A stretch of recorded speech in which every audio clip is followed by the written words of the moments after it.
Hey, everybody, it's Mark. I'm back with another great episode of Finding Your Summit, all about people overcoming adversity and finding their way. This week's guest is going to be a true living story of what the theme of this show is, overcoming adversity and finding their way. We'll get to that in just a minute. And before we get there, I want to remind everybody to go to my website, www.markpattisonnfl.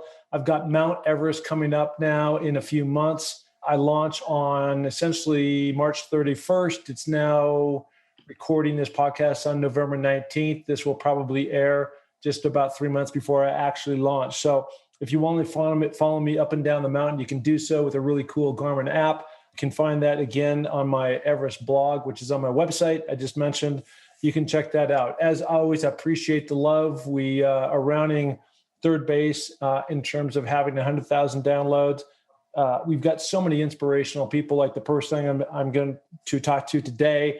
Please go in, give it a ratings and review. It really does help. It helps elevate the visibility over on iTunes. So a little bit of love goes a long way. And I'm very grateful for all you guys that continue to follow the journey and all these amazing stories that I continue to share and listen to and communicate with.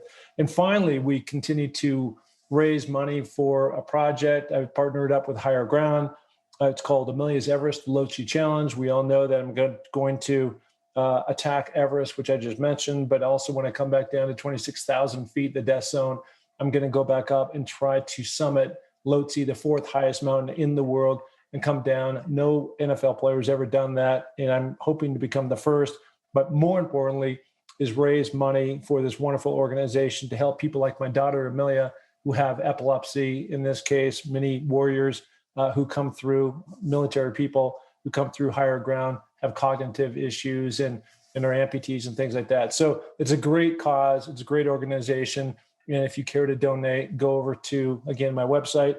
You can see the philanthropy tab, and the thermometer keeps on growing. We've raised now over 20 grand. I'm really excited about that. We've also partnered with the NFL, who is going to be making a social justice grant. So totally fired up about that. Okay, let's get on to the podcast.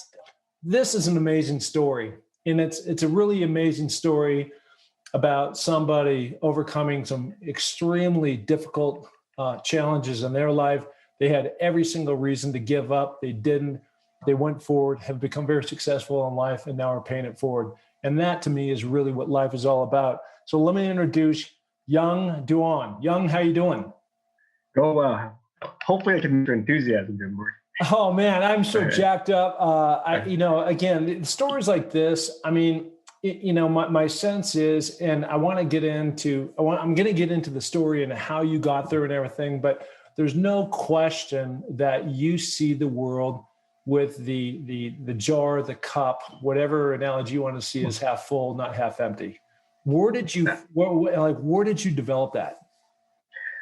I think in life, it's one of those things where, having gone through some experience I've gone through, you develop a little bit of resiliency. You develop a little bit of perseverance through any sort of obstacle. And when you've had to go through so many obstacles, you don't look at it as obstacles anymore. It's just another part of life. And in doing so, you always have to look forward and not try to think about all the obstacles in front of you. Just move forward and try to do better every day. And I think hopefully that's what I try to do, and that's hopefully what the book tells people.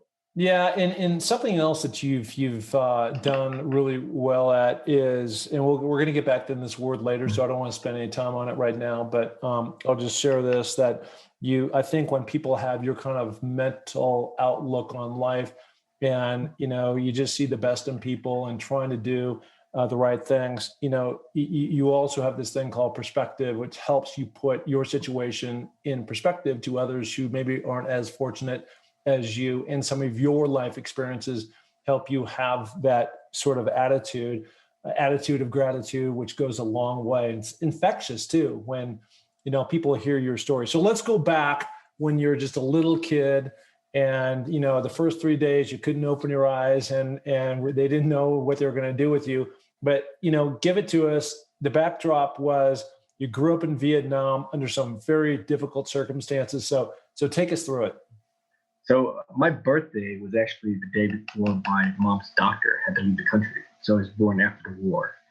So one of the things that happened was that when obviously communism took over, the war ended, the foreigners had to leave, right? And certainly there was the April 30th, which is when you see all the footage about the Vietnam War, where people climbing buildings and getting on the helicopters and being flown out, and then helicopters being pushed over the decks of these ships that make room for people. That was in April. I was born in October, and that was the last day for my mom's French doctor to leave. So I was born a little bit premature, probably a month or so earlier than expected. So when that happened, certainly, I didn't have hair, I didn't have fingernails, and my eyes didn't open.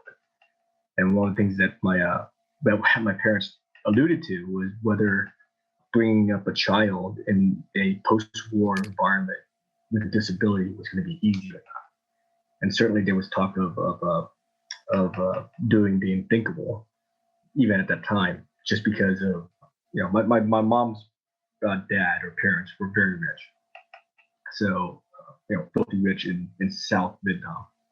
So the problem with that is that when communism took over, being rich was not necessarily a good thing. Yep. Right. So when communism took over, being rich was like, hey, you amassed your wealth because you took advantage of poor people and stuff like that. So that so they were in an environment that was probably not very conducive to raising a child with a disability, with all the scrutiny, with the certainly with the thought or the populace thinking that they're not good people, right? And so obviously my eyes opened. So the good news is I'm still here, and years later, under that backdrop, that's when my parents decided to leave. Right? And they left Vietnam the first time in when I was 4 or 5. And where? Tell me where. I wasn't clear when I was going through the book where what the intent was. So you get on a boat, and now the intent was to get away from Vietnam. But where were you trying to get to? So I think the intent was just to get to Thailand. It's either Thailand or a neighboring. Well, there's really nothing around Vietnam except for Thailand, which is the next neighbor. And then if you want to go further south, it's probably Indonesia. But yeah, I think the intent was to get out or get away from Vietnam with really no sort of understanding where the road leads after that. And then let me ask you this. Sorry to interrupt, but so was the idea then to get to the next neighboring country, which is Thailand, beautiful country, by the way, I've been there, and then figure it out. But in terms of Vietnam and the communists taking back over at the time, were you restricted from trying to escape or leave, or was there a certain path you had to go? But by getting on this boat, you were like skirting around that. Was that the threat? So absolutely. So being caught leaving was not a good thing. You're like U.S. There's a lot of freedoms to move about. When you're in a tight regime, there's not that much freedom.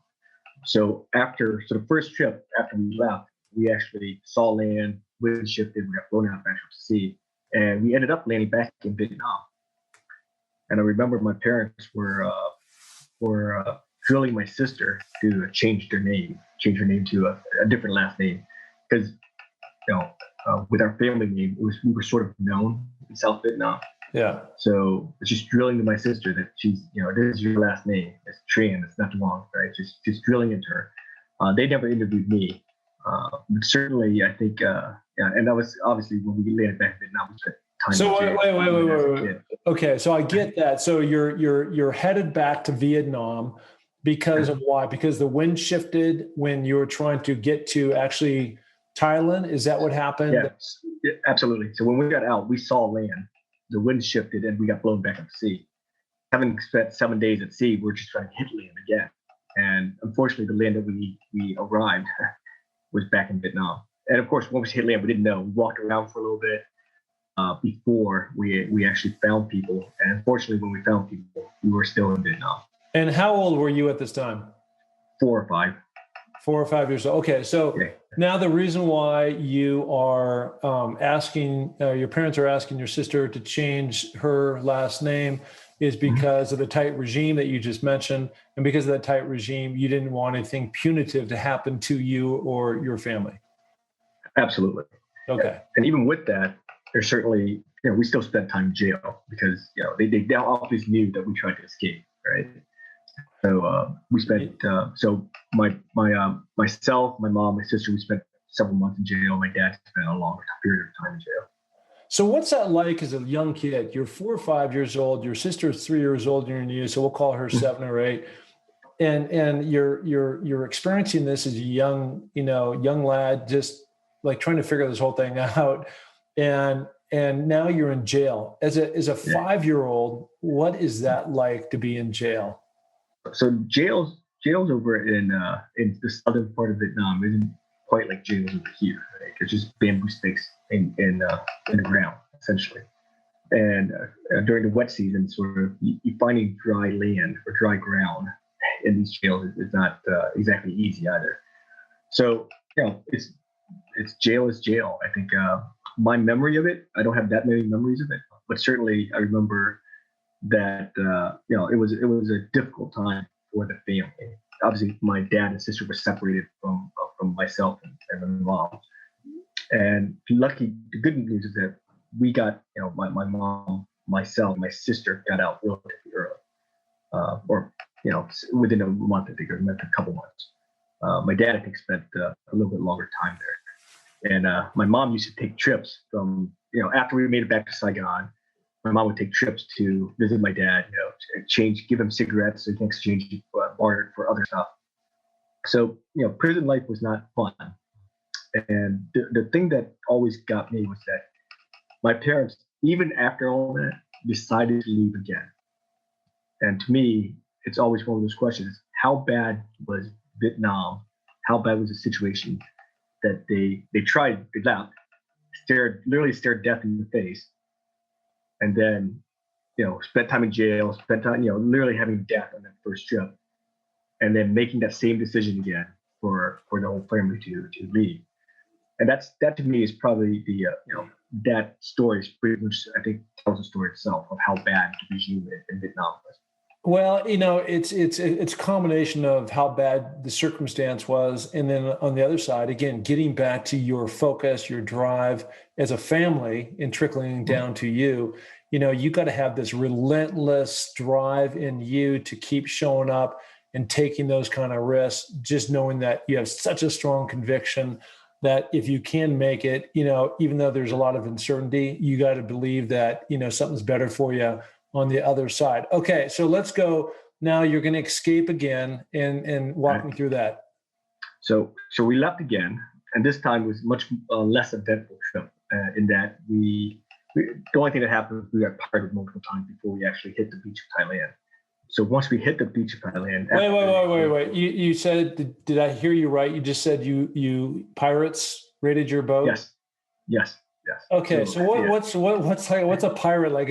And I'm picturing like right now in the kind of modern day down in Somalia where these guys in these little skiffs come, firing out and try to board and take over. And what was that like? So definitely we were boarded. I certainly don't remember the exact circumstances. The few memories I have of being pirated was I had this shirt on, and my grandparents or my grandmother, they made their fortune off textile. So they had sewn and inlaid the collar just gold. And we were trying to sneak gold everywhere we go. Right?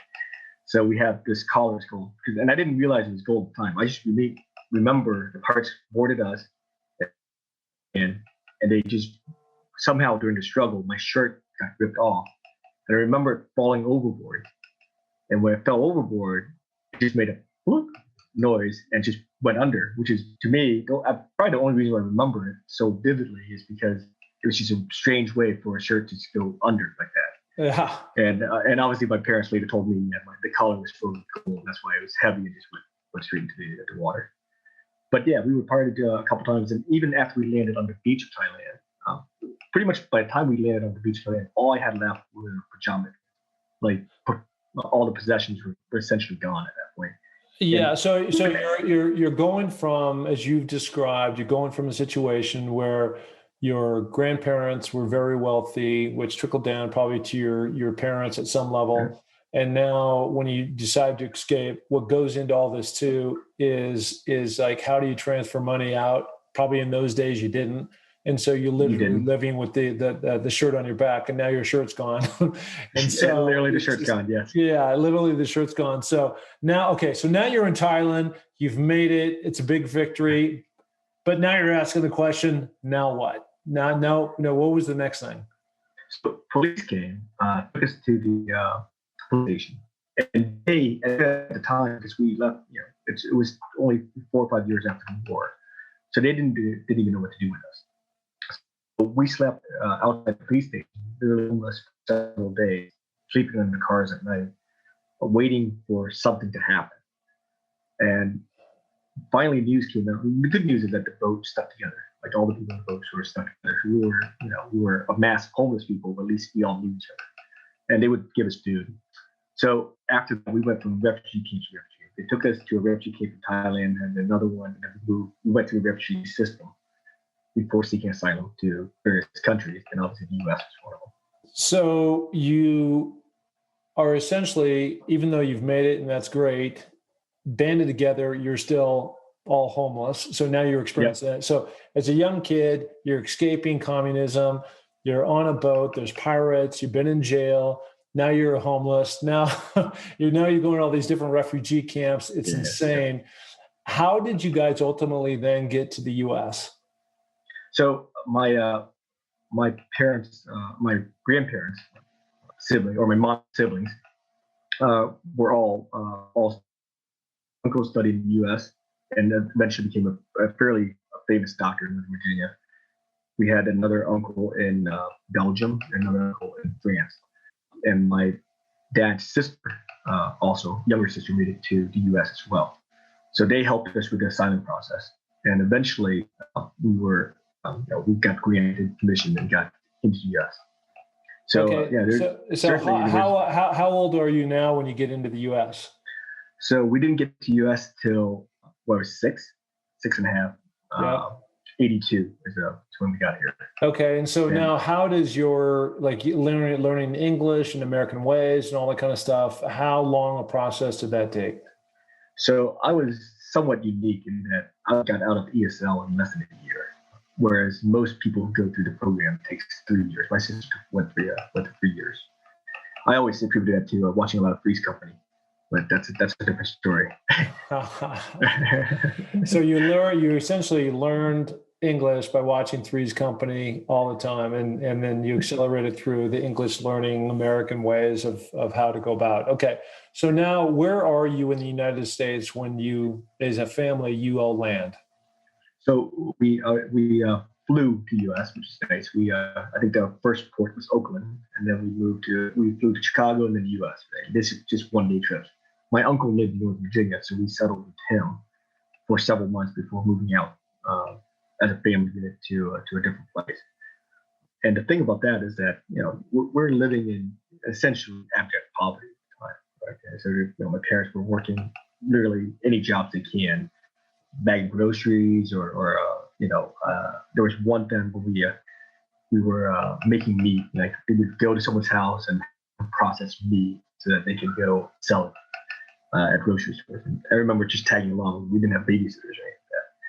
But yeah, my parents worked odd and end jobs for months, years before they got permanent jobs. And as a family unit, we just grew up in when we first moved out, we moved into a 2-bedroom townhouse. Our entire family stayed in 1 bedroom, and we tried to rent out the other bedroom just to make sure we have enough money for rent. So yeah, it's a tough life, but I think we learned a lot from it and we persevered.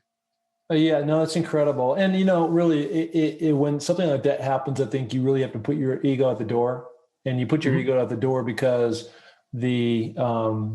you're coming from an affluent situation in your country. You're used to having money, and now you got to basically go back and start at the very beginning. But at least you have that skill set your parents did to grind away and understand that there's a path out. Okay, so now you go through, and now life is starting to get a little bit better for you. And here comes college, here comes school, and it sounded like you're one of these guys that I wish I was like this, where I had to work at my schoolwork, and studies came very easy for you. And so you could essentially be out doing kind of whatever you want to do, hanging out with your buddies, kind of not work that hard to get the best grades? So I think in high school it was a little bit more difficult. I went to Thomas Jefferson High School for science. Not to pitch Thomas Jefferson, but it's probably one of the best high schools I've ever been to. Actually, I've only been to one. I've seen my sister's high school. Yeah. Thomas Jefferson's really good. But during those days, I was no longer the top student. There was a lot of really good students there. And even at the time, we couldn't afford to do anything. So hanging out with friends I couldn't really hang out with anyone just because we couldn't afford it. I didn't have a car. I didn't have means to stay after, right, like that. So I didn't really socially blossom until I got to college, where now I'm in Indiana by myself with studies and some sort of freedom. And at that point, obviously, I was a little more social. Joined a fraternity, was president of multiple clubs, built a constitution for another club. So at Rose is really where I took off as, academics was easier for me. Yeah. So I did have time to go, play all the intramural sports, socialize with my friends a lot more. So those were the fun times. Yeah, that was more or less my experience in college. It's just like hanging out with great buddies and intramural and fraternity and girls, and those are just the things that you're exposed to when you get out of high school. Okay, I'll mention one thing though. Except for Rose, my freshman year at Rose, there was only 8 consortium women. So it turns out that I should have read fine print for Rose, but it was an all-male school. And the first year was 8 consortium women. It wasn't until my sophomore year. I think it was 100 some odd girls my sophomore year. But I always need to read the fine print when applying for college. So one of the things that you've mentioned several times in your book called Shifting Optics, A Life in Perspective, is that you've been very fortunate over your life to be in the right place at the right time in terms of jobs. So I want to move on from college and things that went on there and move into just opportunities that you've had, which have then led you to where you stand today. You've started some companies, so you're very entrepreneurial. You've invested in companies and you're giving back.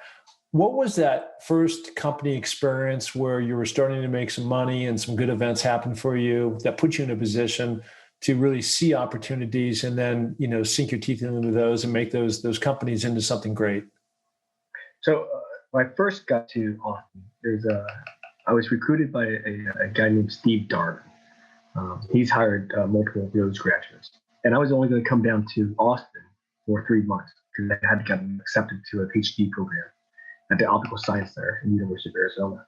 So I came down, and at the time I was living with 3 girls and partying a lot down in 6th Street in Austin. And I decided and the company was doing really well. They helped me. I quickly became the principal optics person. So doing very well from a professional standpoint. I was having a lot of fun socially. So I decided to forego my PhD and really stay in Austin.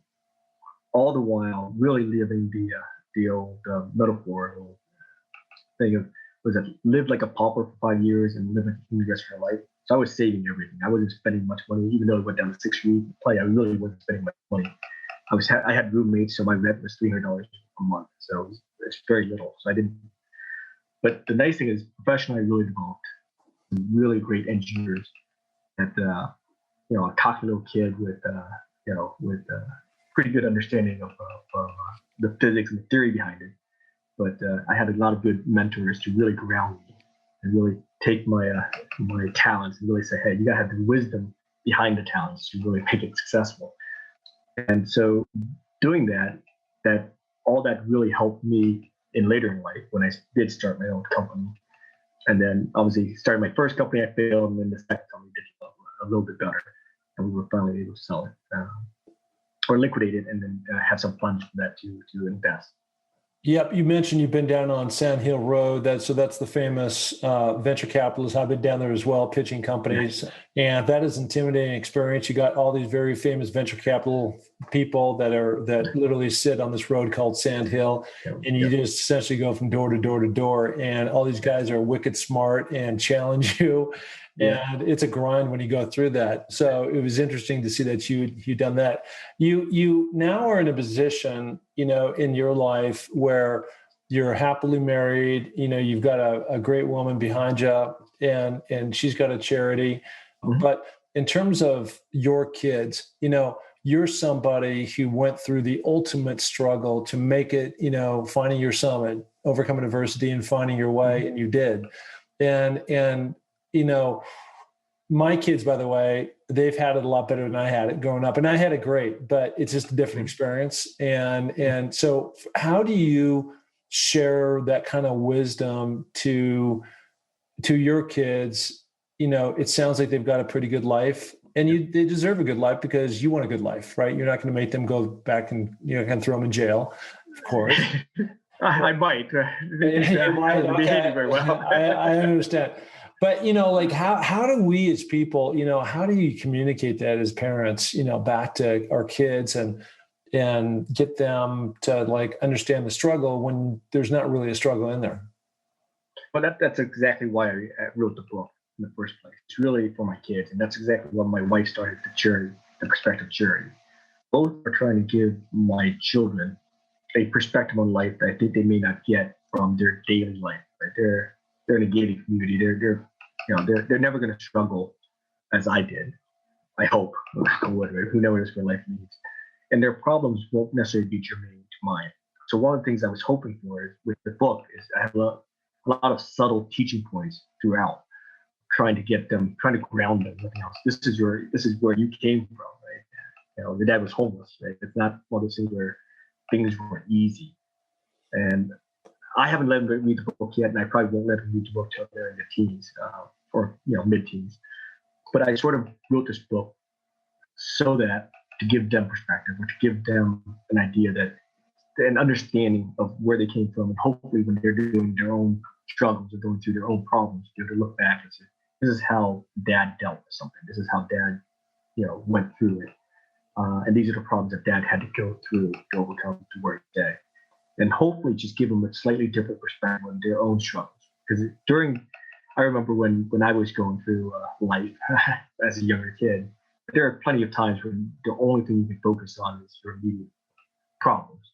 The struggles, the hardships that are immediately in front of you. And sometimes it's good to take a step back. Just look at the problem slightly differently, look at it from a different perspective. A solution presents itself. And like you said, there's plenty of obstacles, but everyone's got to find their own summit, find their own way to get to their summit. Yeah, no, I love that. And what I think it's easy to say that, hey kids, I want you to read this book and I want you to try to get some perspective. And then, kids being kids are selfish and they're thinking about themselves and their friends, and that's all that matters.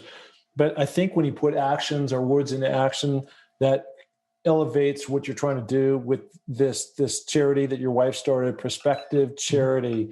And just give me a quick little glimpse of what the purpose of that charity does. And then I think it's so awesome that because you've got this momentum going with that charity, and by implementing your kids and having them go experience some of this, what other people struggle with, then it gets back to that word perspective. And it's just not words, it's actually seeing this in real life. But tell me a little bit more about what the Perspective Charity does. Absolutely. And I certainly don't want to steal her thunder, but so the Perspective Charity's goal is to essentially have affluent family or Asian, family from wealthier nations provide scholarships to families in third world nations where they have less. And the goal is for both sides to develop an impact for the world, have a different perspective on life. Right? So obviously for the third world children, they get to have an education. They get to experience a life that they may not otherwise have the opportunity to. And I can probably tell a story behind that, actually, that gives a little more. We had this one child in Vietnam, and this happened this past year, where the second best student in her class, she was definitely on her way to getting the scholarship from Perspective Charity, right? Because of COVID, we weren't able to give out the scholarship in a timely manner, right? We should say. And her parents, from an impoverished sort of region of Vietnam did not let her take the national test. So in Vietnam, you're supposed to take the national test before you go to next grade. But her parents didn't even let her take the test because they could not afford the education fees. And the education fees is like nothing. It's like buying a uniform or books, essentially. There's not, there's not a fee to go into a public school. You have to have the books and you have to have the uniform. And because of that, she won't be in school next year. And we can't give her a scholarship unless she's in school. So it's one of those things where, the small amount of money, it was like $80 per year for these students. The parents couldn't provide and had to not let her take a test because they didn't want to disappoint her when they couldn't afford school next year. So that's a heartbreak over there. So I look at it on the other side where I see my kids, right, have all the opportunities in the world, and they don't appreciate sort of the little things that they get. They get toys, they get iPads, and the goal is for the children over here to interact with the children over there, and both of them develop a sense of purpose. Hopefully that my kids can see, well, this, you should appreciate what you have, and not only appreciate what you have the resources to do better, to make an impact that is much more than yourself into your community. And the goal is to both children, both sides, can make an impact for the world. So hopefully, more affluent kids can use their resources wisely and not be so self-centered and materialistic, and use that to make the world slightly better. And the same thing in the third world countries, is that those kids get an education that they themselves can contribute back to society. So that's the goal and that's the hope. And I know she's just starting out, and she's trying to develop all the protocols. There's already been just really heartbreaking stories like the one we just encountered. And she's hoping to put in the right protocol to address all these issues that will come up. Yeah. Well, I mean, look, what a great life lesson for your own kids. And it's a great life lesson for all kids who get involved in this program. I love it. I love it. So I want to go back to the book, Shifting Optics, A Life in Perspective. It's a great read. It's a fun read too. Where can people find your book? Well, Amazon is probably the easiest way to get to my book. Okay, that's great. And I will promote this on the show notes, of course. And again, it's been really amazing talking to you. And I just love talking and hearing success stories, and the people who had to work their way up and overcome things, and really are trying to do things were for the betterment of mankind. It's just what life should be about, and everybody should be involved. So thank you for your service, and thank you for doing all that you do, and for overcoming those things, and being, part of why this world actually works, and bringing positivity to everybody. Yeah. Well, hopefully, if nothing else, reading my book, hopefully get some jokes in there, see a little bit of my personality. But most importantly, if you get nothing from this, hopefully just go out and do something. Just more than for yourself, right? Just do something for others. Do something that's good for the world. You don't have to solve a big problem with that. Just be kind to your neighbor. Doing something that's more outside your norm, that does something good for people around you. Love that. Love that. All right, there he is, Dung Duong. Thank you so much for being on the show. Good luck with the book, and carry on. Keep doing what you're doing. Thanks a lot, Mark. All right, buddy.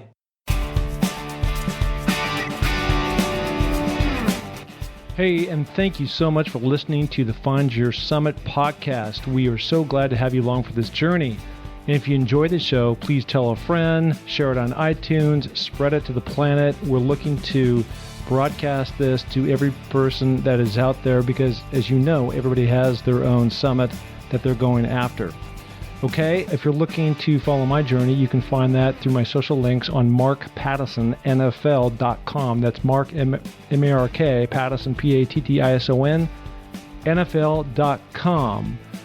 So, until the next podcast, just remember, clear eyes, full hearts, and remember, it takes a little more to make a champion, so make it happen. Thank you. Bye.